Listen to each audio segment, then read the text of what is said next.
इस कहानी की शुरुआत में हमें एक बच्चे को दिखाया जाता है जिसका नाम पीटर पार्कर होता है। वो अपने घर में हाइड एंड सीक खेल रहा होता है। खेलते खेलते अपने डेट के रूम में चला जाता है जहाँ वो देखता है कि वहाँ का सारा सामान बिखरा हुआ होता है। ये देखकर पीटर अपने डेट को आवाज लगाता है। उसके डेट भागते हुए उस रूम में आते हैं। उनका नाम रिचर्ड पार्कर होता है जो एक साइंटिस्ट होते हैं। रूम का ये हाल देखते वो समझ जाते हैं कि किसी ने उनके सीक्रेट डॉक्यूमेंट को ढूंढने की कोशिश की है, इसीलिए वो सीक्रेट कबर्ड में उस फाइल को ढूंढते हैं, लेकिन वो डॉक्यूमेंट अभी भी उनके पास ही होता है। ये देखकर वो समझ जाते हैं कि उनका यहाँ रुकना ठीक नहीं है, क्योंकि जो भी यहाँ उस फाइल को ढूंढने आया था वो दोबारा आएगा। इसीलिए अपने बेटे और वाइफ को लेकर अंकल बेन के घर चले जाते हैं, जहाँ वो पीटर को कहते हैं कि तुम कुछ दिनों के लिए आंटी में और अंकल बेन के साथ रहोगे और मैं तुम्हें जल्दी लेने आ जाऊंगा। पीटर भी उनके साथ जाने की जिद करता है, लेकिन उसके डैड मना कर देते हैं और फिर उसके मॉम डैड वहाँ से चले जाते हैं। फिर हमें दिखाया जाता है कि पीटर अब बड़ा हो चुका है। वो साइंस का एक स्टूडेंट होता है। पीटर को फोटोग्राफी का बहुत शौक होता है और वो एक बहुत ही सीधा साधा लड़का होता है। इसी वजह से फ्लैश अपने दोस्तों के साथ उसे बहुत परेशान करता है। पीटर बाहर एक लड़की की फोटो क्लिक कर रहा होता है जिसका नाम ग्वेन होता है। तभी वो देखता है कि फ्लैश एक लड़के को परेशान कर रहा होता है, तो पीटर को उस लड़के के लिए बहुत बुरा लगता है। इसलिए वो फ्लैश को उसे छोड़ने को कहता है, लेकिन फ्लैश पीटर को उसकी फोटो खींचने को कहता है। पीटर फोटो खींचने से मना कर देता है। इस बात से गुस्सा होकर फ्लैश उसे मारने लग जाता है, लेकिन पीटर उसे कुछ नहीं करता। तभी वहाँ ग्वेन आ जाती है और वो पीटर को फ्लैश से बचा लेती है। वो फ्लैश को कहती है कि अभी क्लास का टाइम हो गया है, इसीलिए हमें क्लास में चलना चाहिए। फिर सभी क्लास में चले जाते हैं। पीटर काफी उदास होता है। ये देखकर ग्वेन उसे बात करती है और उसे कहती है कि तुम बहुत बहादुर हो, लेकिन तुम्हें ऐसी बेवकूफी नहीं करनी चाहिए। फिर जब पीटर घर आता है तो उसकी आंटी उसे चोट के बारे में पूछती है, लेकिन पीटर उसे झूठ कह देता है कि वो स्केटिंग करते वक्त गिर गया था। तभी वहाँ उसके अंकल बेन आ जाते हैं और उसे अपने साथ नीचे बेसमेंट में लेकर जाते हैं, क्योंकि वहाँ का फ्रीजर खराब हो चुका था। इसीलिए अंकल बेन उस फ्रीजर से सामान निकाल रहे होते हैं। पीटर भी उनकी मदद कर रहा होता है। तभी उसे वहाँ अपने डैड का बैग दिखाई देता है जिसे उसने बचपन में देखा था। पीटर उस बैग को ऊपर लेकर आ जाता है। पीटर उस बैग की वजह से बहुत सैड हो जाता है। उसे अपने डैड की बहुत याद आ रही होती है, क्योंकि उसके डैड का प्लेन में एक्सीडेंट हो गया था। अंकल आंटी उसके हाथ में वो बैग देखकर बहुत परेशान हो जाते हैं। अंकल बेन उसे बताते हैं कि ये बैग तुम्हारे डैड का था और इसे उन्होंने मुझे संभाल कर रखने को कहा था। फिर उसे ये भी बताते हैं कि तुम्हारे डैड 19 साल के थे तब उन्होंने ये बैग तुम्हारी माँ के स्टोर से खरीदा था और वहीं पर उनकी पहली मुलाकात हुई थी। पीटर उन्हें कहता है कि इस बैग में ऐसा तो कुछ खास नहीं है, फिर भी उन्होंने इसे क्यों संभाल कर रखने को कहा। तो आंटी में उसे बताती है कि तुम्हारे डैड अपने राज किसी को भी नहीं बताते थे। तभी पीटर को उस बैग में से एक तस्वीर मिलती है जिसमें उसके डैड किसी इंसान के साथ होते हैं। पीटर के पूछने पर अंकल बेन उसे बताते हैं कि तुम्हारे डैड के साथ काम करते थे, लेकिन मुझे इनके बारे में कुछ ज्यादा नहीं पता। फिर पीटर अपने रूम में चला जाता है जहाँ उस बैग में मौजूद सारी चीजें निकालता है। तभी उसमें उसे अपने डैड का चश्मा मिलता है, तो पीटर अपने कॉन्टेक्ट लेंस को हटाकर उस चश्मे को पहन लेता है। फिर उसे अपने डैड की बातें याद आने लग जाती है कि उन्होंने कहा था कि वो किसी जरूरी काम से जा रहे हैं। पीटर उस बैग को अच्छी तरीके से चेक करने लग जाता है, तो उसे उस बैग के अंदर एक सीक्रेट पोर्शन मिलता है जिसमें वही सीक्रेट फाइल होती है जिसे उसके डैड ने छुपा कर रखा होता है। पीटर जब उस फाइल को खोलकर देखता है तो उसमें डीकेरेट एल्गोरिथम का सॉल्यूशन होता है, लेकिन उसे कुछ समझ नहीं आता। तभी अंकल बेन उसके दरवाजे को नॉक करते हैं, तो पीटर उस फाइल को छुपा देता है। अंकल बेन रूम में आते हैं तो पीटर को चश्मा लगाया देख बहुत खुश होते हैं और उसे कहते हैं कि तुम इस चश्मे में बिल्कुल अपने डैड की तरह दिखते हो। फिर वो उसे कहते हैं कि मैं जानता हूँ कि बिना पेरेंट्स की जिंदगी कैसी होती है, इसीलिए मैं समझ सकता हूँ कि तुम्हारी कैसी हालत होगी। फिर उसे बताते हैं कि इस तस्वीर में जो तुम्हारे डैड के साथ है उनका नाम कर्ट कोनस है और वो एक दूसरे के बहुत करीब थे, लेकिन तुम्हारे डैड के जाने के बाद हमने उन्हें कभी नहीं देखा और न ही उन्होंने कभी हमें फोन किया, इसीलिए ये बात उन्हें बहुत अजीब लगी थी। फिर अंकल बेन वहाँ से चले जाते हैं। पीटर को भी ये बात बहुत अजीब लगती है, इसीलिए अपने डैड रिचर्ड पार्कर और कर्ट कोनस के बारे में इंफॉर्मेशन निकालने लग जाता है। तो उसे पता चलता है कि वो दोनों एक प्रोजेक्ट पर काम कर रहे थे ताकि वो दो प्रजातियों के जीन्स को आपस में मिला सके और इंसानों के लिए एक ऐसी दुनिया बना सके जिसमें किसी भी प्रकार की विकृति ना हो। लेकिन रिचर्ड पार्कर की डेथ के बाद ये सपना पूरा नहीं हो पाया और अभी भी कर्ट कोनस ऑस्कोप इंडस्ट्री में इस काम को कर रहे होते हैं। तो पीटर इस बात का सच जानने के लिए ऑस्कोप जाता है, जहाँ वो एक कॉलेज स्टूडेंट के ग्रुप में घुस जाता है और अंदर चला जाता है। लेकिन तभी उसे पता चलता है कि ग्वेन कर्ट कोनस की असिस्टेंट है, इसीलिए वो उससे छिप रहा होता है। ग्वेन सभी को अपने साथ चलने को कहती है। पीटर वहाँ से जा रहा होता है कि तभी वो वहाँ एक आदमी से टकरा जाता है जिससे उसकी फाइल नीचे गिर जाती है। उसका नाम रजित रहाता होता है। पीटर वो फाइल उठाता है तो उसे वही सिंबल बने हुए नजर आते हैं जो उसकी डेट की फाइल पर बने हुए थे। तो पीटर छिपकर उसका पीछा करने लग जाता है। तो आदमी बायोकेमिकल डेवलपमेंट लैब में जाता है जहाँ वो किसी से बात करता है और उनके साथ बाहर चला जाता है। इस बात का फायदा उठाकर पीटर उस रूम में चला जाता है जहाँ वो देखता है कि बहुत सारी बायोकेमिकल स्पाइडर थ्रेड को बना रही होती है और वो उनमें से एक थ्रेड को टच कर लेता है जिससे वो सारा सिस्टम ऑफ हो जाता है और वो सारी स्पाइडर पीटर के ऊपर चढ़ने लग जाती है। तो पीटर किसी तरह उनको अपने ऊपर से हटाता है। वहीं डॉक्टर कोनस रजित रहाता से कहते हैं कि डीकेरेट एल्गोरिथम अभी सुलझा नहीं है, जिसकी वजह से हम दो प्राणियों के जीन्स को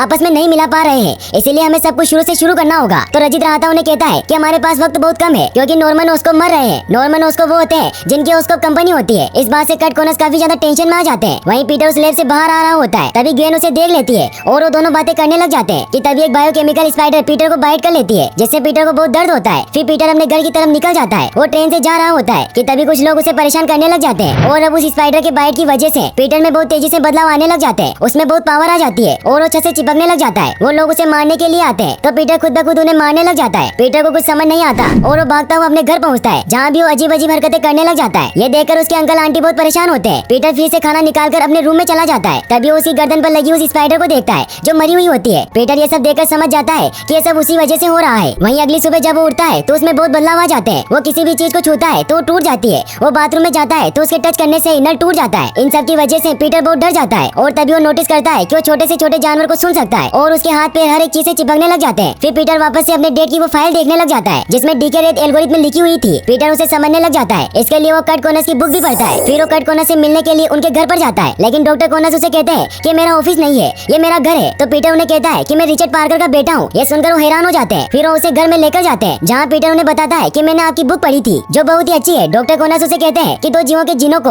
आपस में मिलाने के सिद्धांत की वजह से लोगों ने तुम्हारे डैड और मेरा बहुत मजाक उड़ाया। लोग हमें पागल साइंटिस्ट समझते थे और फिर तुम्हारे पिता ने मकड़ियाँ पैदा की और सब कुछ बदल गया, जिसके नतीजे बहुत ही अद्भुत थे। हम लाखों लोगों का जीवन बदलने वाले थे और साथ ही मेरा भी। फिर सब खत्म हो गया। उनके अचानक प्लेन एक्सीडेंट में मौत हो गई और मैं जानता था कि मैं उनके बिना कुछ नहीं कर सकता हूँ। तो फिर पीटर उनसे कहता है कि अगर हम दो जिन को आपस में मिला दें तो ये विदेशी जिन किस हद तक हम पर हावी हो सकते हैं और इनके क्या क्या साइड इफेक्ट है। तो कोनस उसे कहते हैं कि इसके बारे में कुछ नहीं कहा जा सकता क्योंकि जिन पर भी एक्सीडेंट हुए वो जिंदा ही नहीं बचे और हमेशा एक ही दिक्कत रही कि मैं कभी भी डीके रेट एल्गोरिथम के नतीजे पर नहीं पहुंच पाया। तो फिर पीटर वहाँ पड़े कागज में डीके रेट एल्गोरिथम लिखता है जिसे देखकर डॉक्टर कोनस हैरान हो जाते हैं और पीटर को कहते हैं कि तुम इस नतीजे पर कैसे पहुँचे। तो पीटर कहता है कि अपने माइंड से। तो कोनस उसे कहते हैं कि क्या तुम रोज कॉलेज के बाद मुझे मेरी लैब में आकर मिलना चाहोगे। तो पीटर हाँ कह देता है। फिर रात को डॉक्टर उस एल्गोरिथम को देखकर बहुत खुश होते हैं। फिर वो अपने अपाहिज हाथ की तरफ देखते हैं क्योंकि अब उन्हें लगता था कि इस एक्सीडेंट से उनका हाथ पूरा हो जाएगा। अगले दिन फ्लैश कॉलेज में एक लड़की को परेशान कर रहा होता है। ये देखकर पीटर फ्लैश से उसकी बॉल ले लेता है। फ्लैश उसे बॉल मांगता है तो पीटर कहता है कि अगर तुम्हें हिम्मत है तो खुद आकर ले लो। फ्लैश उसे बॉल लेने लग जाता है। तभी पीटर उस बॉल को बहुत फास्ट मूव करने लग जाता है जिससे फ्लैश उस बॉल को नहीं ले पाता और पीटर उसका बहुत मजाक उड़ाता है जिससे वहाँ बैठे सभी स्टूडेंट उस पर हंस रहे होते हैं। फ्लैश फिर से उस बॉल को लेने की बहुत कोशिश करता है लेकिन पीटर अपनी पावर से उस बॉल को हाथ पर चिपका लेता है जिससे फ्लैश उसे बॉल नहीं ले पाता। फिर फ्लैश पार्कर को मारने आने लगता है। तभी पीटर जंप लगाकर उस बॉल को फुटबॉल हुप में डाल देता है जिससे पूरा फुटबॉल हुप ही टूट जाता है, जिसकी वजह से पीटर को पनिशमेंट दी जाती है और उसके अंकल को कॉलेज में आना पड़ता है जिससे उसके अंकल उससे बहुत गुस्सा होते हैं और उसे कहते हैं कि क्या तुमने उस लड़के की बेइज्जती की। तो पीटर उन्हें कहता है कि वो लड़का इसी लायक था, वो हमेशा किसी न किसी को परेशान करता रहता है। तो अंकल बेन उसे कहते हैं कि मुझे तुम्हारी वजह से काम की शिफ्ट बदलनी पड़ी, इसलिए आज तुम्हें आंटी को घर लेकर जाना होगा। और फिर वो वहाँ से चले जाते हैं। तभी वहाँ पीटर के पास ग्वेन आ जाती है और उसे पूछती है कि क्या तुम्हें कॉलेज से निकाल दिया। तो पीटर उसे कहता है कि मुझे सिर्फ पनिशमेंट मिली है और फिर वो दोनों बातें करने लग जाते हैं। फिर पीटर कॉलेज से आकर अपनी पावर की प्रैक्टिस करने लग जाता है और अब वो काफी कुछ सीख जाता है। पीटर काफी खुश होता है। फिर वो डॉक्टर कोनस की लैब में जाता है जहाँ उसे डॉक्टर कोनस आर्टिफिशियल इंटेलिजेंस की मदद से बताते हैं कि छिपकलियां जब चाहे अपना अंग पुनर्जीवित कर सकती है, इसलिए अगर हम उनकी क्षमताओं का प्रयोग करके किसी दूसरी प्रजातियों पर आजमा सके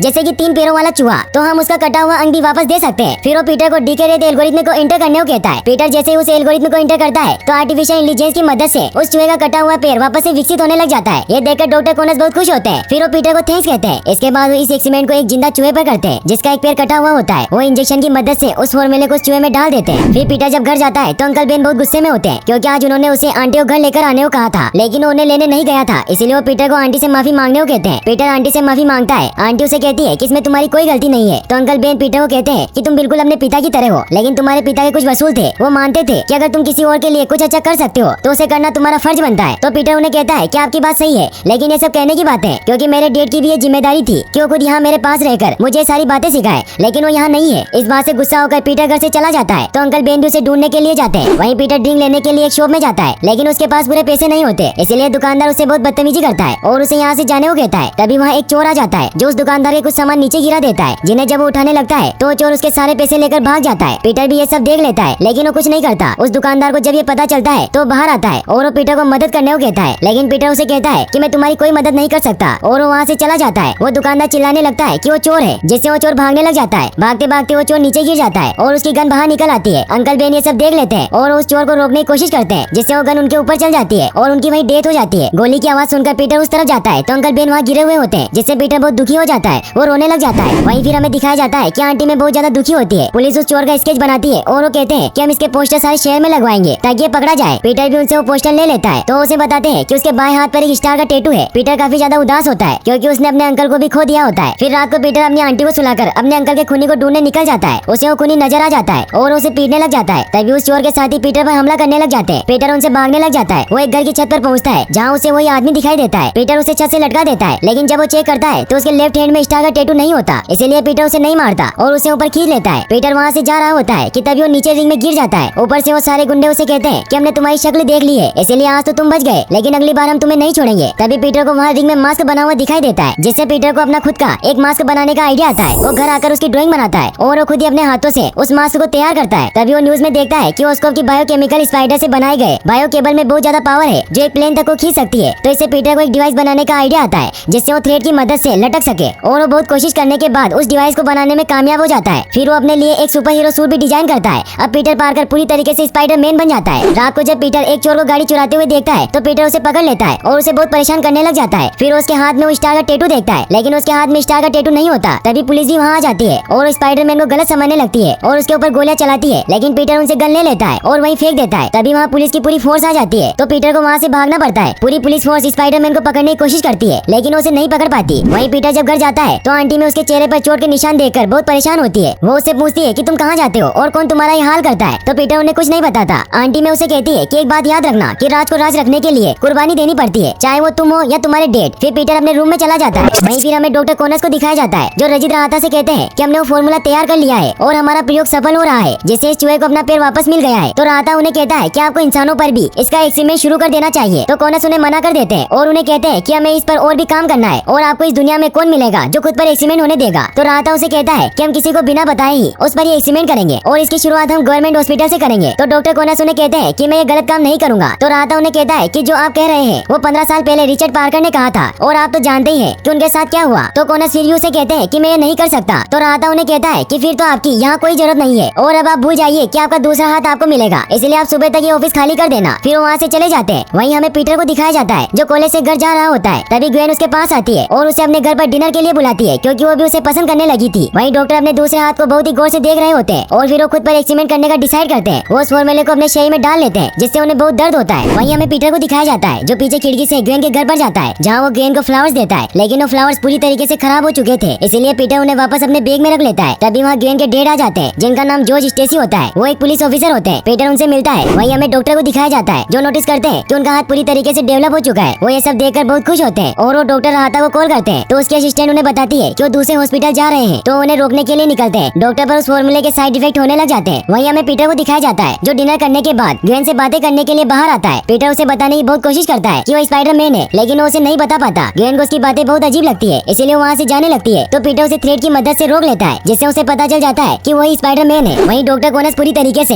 एक बड़ी छिपकली में चेंज हो चुके थे। वो बीच पर मौजूद सभी गाड़ियों में से रजित राहता को ढूंढ रहे होते हैं क्योंकि उसकी वजह से उनकी यह हालत हुई थी। पीटर को भी इस बात का पता चल जाता है और वहाँ पहुँच जाता है। डॉक्टर कोनस गाड़ियों को ब्रिज से नीचे फेंक रहे होते हैं, लेकिन पीटर अपने थ्रेड से सभी गाड़ियों को पानी में गिरने से बचा लेता है। डॉक्टर कोनस को रजित राहता मिल जाते हैं और उसकी कार पर अटैक करके उसे भी नीचे फेंक देते हैं, लेकिन पीटर उन्हें भी बचा लेता है। डॉक्टर कोनस पर फॉर्मूले का असर खत्म होने लग जाता है। पीटर उन्हें पकड़ने लगता है। तभी वो देखता है कि नीचे कार में एक बच्चा फंसा हुआ है, तो उसे बचाने के लिए जाता है और उसे बचाकर उसके डैड के पास ले जाता है। उसके डैड अपने बेटे को देखकर बहुत खुश होते हैं। वो पीटर से पूछते हैं कि तुम कौन हो। तो पीटर उन्हें कहता है कि मैं स्पाइडर मैन हूँ। फिर पीटर वापस अपने घर आ जाता है। वहीं हमें डॉक्टर कोनस को दिखाया जाता है जो वापस नॉर्मल हो जाते हैं। वहीं पीटर जब डॉक्टर कोनस के लैब में जाता है तो वहाँ कोई नहीं होता और उसे वहाँ उसी फॉर्मूले का एक इंजेक्शन दिखाई देता है। तभी वहाँ डॉक्टर कोनस आ जाते हैं और वो पीटर को कहते हैं कि मैंने पूरे स्टाफ को एक हफ्ते की छुट्टी दी है और अब मैं एक नए प्रोजेक्ट पर काम कर रहा हूँ, इसलिए मैं कहीं बाहर जा रहा हूँ। फिर वो वहाँ से चले जाते हैं। पीटर भी जा ही रहा होता है कि तभी वहाँ उसे वही चूहा दिखाई देता है जिस पर एक्सपेरिमेंट किया गया था, लेकिन अब वो पूरी तरीके से छिपकली में बदल गया था। ये देखकर पीटर समझ जाता है कि वो फॉर्मूला सही नहीं है और डॉक्टर एक ग्रीन गॉब्लिन है। पीटर जब वापस लौट रहा होता है तो वो देखता है कि सारी लिजर्ड नाले से कहीं जा रही होती है। तो पीटर समझ जाता है कि वो सभी डॉक्टर कोनस की तरफ जा रही होती है, इसीलिए पीटर भी उनके पीछे जाता है और वहीं नीचे रुककर डॉक्टर कोनस का इंतजार करता है। वहीं हमें डॉक्टर कोनस को दिखाया जाता है जिन्होंने अपनी लेब वही नाले में बना ली होती है और अब उस फॉर्मूले को वापस अपने हाथ पर लगा लेते हैं जिससे वो वापस ग्रीन गॉब्लिन बन जाते हैं। वो स्पाइडर मैन पर हमला करने लग जाते हैं। उन दोनों के बीच में फाइट होने लग जाती है। डॉक्टर कोनस अब बहुत ताकतवर हो चुके थे, इसीलिए वो पीटर को पकड़कर उसे इंजर कर देते हैं। वो दोनों पानी में गिर जाते हैं जिससे पीटर का थ्रेड डिवाइस भी खराब हो जाता है और वो डॉक्टर कोनस से बचकर भागने लग जाता है। वो एक छोटे से पाइप से वहाँ से निकल जाता है। वहीं डॉक्टर कोनस वापस अपनी लेब की तरफ जा रहे होते हैं कि तभी उन्हें वहाँ पीटर का कैमरा दिखाई देता है जिस पर पीटर पार्कर लिखा हुआ था। ये देखकर वो समझ जाते हैं कि पीटर स्पाइडर मैन है। वहीं पीटर अब काफी ज्यादा इंजर्ड हो चुका था, इसलिए वो ग्वेन के घर पर जाता है। ग्वेन उसे इस हालत में देखकर बहुत दुखी होती है